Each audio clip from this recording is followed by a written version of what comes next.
Alright, what's up, my ninjas? Strident here. And today I'm bringing you a little thoughts review on another one of the Marvel anime. This time, as I told you in the Blade thoughts and review video, I'm focusing on the X-Men. I started out this week rewatching Wolverine and the X-Men because I was like, maybe I'm missing something. I was like, let me give them a chance and see if Wolverine and the X-Men actually is better than what I originally thought when I saw it the first time. And I watched it up to about the 4th or 5th episode. I want to say, yeah, it's about the 4th episode because the first 3 were the first episode is a 3-parter. So yeah. Anyway, it wasn't good, in my opinion. The story was good, but like the action is really lackluster. The music is horrible, and some of the designs are just kind of like, ugh. They throw back to the comic versions of some of the characters, but then they act like the movie version. So boo to that and fail. And then they also take Cyclops and put him in a auxiliary position, and they also have Storm there, and then they just default to Wolverine as the leader, and Professor X from the future is saying, guess what? Wolverine has to lead them. Get the fuck out of here. Garbage. Anyway, so after watching that, I was like, I need to go back and get my fix for X-Men. So let me check out these animes. And I remember I had watched the first 2 episodes of this anime, and I thought it was pretty cool. I just was busy with other things, so I never finished the series. Now, it's a 12-part series, as are all the Marvel animes, as I think they are. I'm pretty sure they're all 12 parts. I am on episode 5 right now. Yeah. And I love it. There are some issues, but overall, it keeps you engaged. And if you're a fan of the X-Men, or you were a fan of the X-Men, or you just know about the X-Men and like some of the characters, it's pretty good, unless, of course, you're a fan of characters that don't make it into the anime. Now, I happen to be a combination of the 2 groups that I just named. I'm a fan. I was a big fan of the X-Men in the 90s and early 2000. But then in early 2000, after the movie came out, I fell to the wayside. I would read comics here and there, but they just never seemed to recapture the glory they had all the way from like the 80s to the 90s for me. There are characters that I really like that are not in this anime, like Gambit. Gambit's one of my favorites. I mean, he was never my favorite X-Men. My favorite X-Men is Cyclops. And that's what brings me to the next portion. Unlike all the other in-house Marvel stories and Marvel, anime, like other media, they did not default to Wolverine as the leader of the team. Actually, they showed Wolverine in the proper light. Wolverine is a prick. He's a necessary prick because he's got abilities that make him, a good part of the team. Also, over the years, a camaraderie has developed between him and the other members of the team. So even though by nature he's a prick, he's loyal to his friends. Not like Ultimate X-Men where he tried to kill Cyclops. Not like in Wolverine and the X-Men where he's cool with just, leading the team and stepping all over Cyclops. You know what I'm saying? Like, it just seems like a lot of the other stories, the writing steps all over and shits all over all this depth and story and all the connections that have been established over the past 30 some odd years that X-Men has been around. No matter what version of X-Men you come into, the fact of the matter exists that the original team has been through some shit. Cyclops is the first X-Man, so his training should speak for itself. He shouldn't just be a walking cannon, and that's it. This anime shows some serious depth with Cyclops. Some of the other people just feel like supporting characters, from time to time. It seems like Beast and Cyclops, they're running the show in this. And I dig that, because usually these characters are swept to the wayside. And, in terms of, or in order for Marvel's poster boy to shine. Now, Wolverine is not versed in everything. He's not Batman. even though he's the closest Marvel gets to it with as far as popularity goes and as far as just having him beat the shit out of everybody by default because of his popularity. But he is a necessary character. He's a cool character. I'm not dissing Wolverine. Whenever I point out that he is force-fed to you and that over the years the shitty writing is kind of ruined the character, it doesn't mean that there isn't quality there. You know, there's a lot of quality there. And in this, I kind of like how they show you that he's extremely battle-hardened. So when it comes to the fighting part, that's where he shines. When it comes to the emotional part and the parts where you need to have a little bit of a softer hand, he's not good at that shit. And that's how he's always been in the comics, you know? He gets bored listening to people talk about their feelings. Makes sense, you know what I'm saying? He is a killer, essentially. So seeing him as this weepy, fake father figure that they keep doing with him and Rogue, no. Seeing him as this, like, you know, jack of all trades, able to, you know, relinquish his crazy feral side so that he can be more emotional and so that he can make better decisions as a leader. No, that's not Wolverine. That's Cyclops. And I love how they've done that in this. The plot of this story is overall, at least what I'm gathering so far, they focus on a loss. The story starts from a loss during what would appear to be the Phoenix saga. So something turned Jean into the Phoenix. They tried to save her. It was a huge battle because you see the aftermath and all kinds of shit is fucked up. And Jean sacrifices herself, seemingly sacrifices herself to save the rest of the team.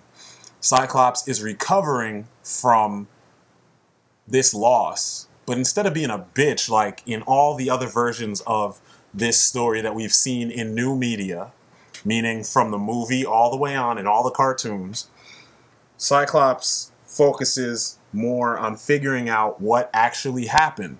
He has the PTSD from the situation, but he's pushing through it. And when he fails to push through it, his teammates are like, wake the fuck up, mainly Wolverine. And that's kind of what I remember Wolverine and Cyclops' relationship being like. You know, they don't really like each other 100% because they both love the same woman. So they have that, like, somewhat, it's more so Wolverine than Cyclops because Cyclops is married to the woman. But, or depending on the story, he's with the girl, you know what I'm saying?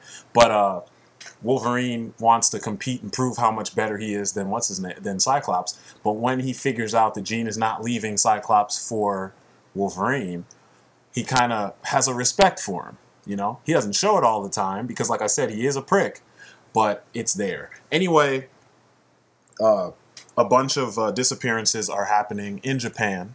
The X-Men fly to Japan to investigate because all the kidnappings happen to be mutants. Or kidnappees happen to be mutants. I'm assuming it's Cameron Hodge that is kidnapping all these people. And I'm not sure because, like, some of the designs in the show are kind of weird. And that was another thing that I wanted to get on, and I will get onto that in just a second. But you have this group that's snatching up mutants, experimenting on them, and taking organs and things and, you know, adding them to some machine, a cybernetic machine in nature, or a cybernetic weapon of some sort, and they're trying to use that, you know, to take over. I mean, you know how supervillains are. They're not really clear as to what it is they're going to do once they get all the organs and all the parts that they want, but, you know, they're going to unleash hell on us people, you know? But long story short, the X-Men fly up there, investigate, get attacked by the U-Men, which is funny to me, but anyway, the U-Men, which is what they're calling this group. Big fights, and the fights in this are actually pretty cool. They don't just sit still and the camera pan around a nicely drawn or a poorly drawn, in some cases, like in Blade, the anime. They don't just pan around a drawing. You actually see Wolverine jump and cut people. Sometimes you see the cuts first, and then you see the aftermath animated. Sometimes with Cyclops, you see him dodge things and then shoot them. Sometimes you see Beast jumping from enemy to enemy, and it's well animated. There's no two ways about it. If people don't see it, then fine, they don't get it. It's really well animated. It's not static, cheap ass budget animation. So, like I said, I've watched up to episode 5. Tonight, I'm going to finish watching all the rest of them. I just wanted to put out my thoughts. The part that I'm at, or the intro portion, wraps up with them rescuing a little girl and Emma Frost from the U-Men, and Cyclops mentions how he saw Emma Frost, or a person who looked like Emma Frost, during the battle with the Phoenix, and that this person was controlling, or possibly controlling, Jean's mind.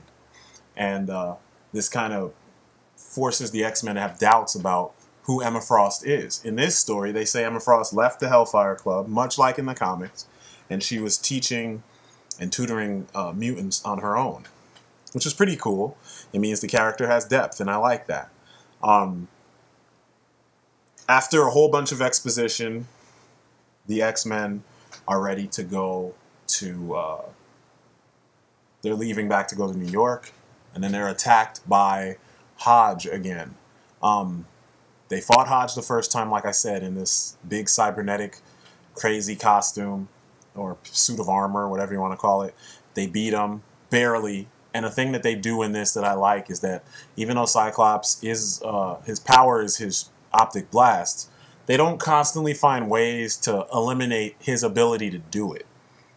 You know, like bad guys will hit him and knock him down, but he's tough, so he gets back up because that's what they train to do, and then he still shoots things. And they make his optic blast fucking powerful in this, which it pisses me off that when you watch American stuff, it's like they don't understand what radiation does, you know? They keep on limiting the scope.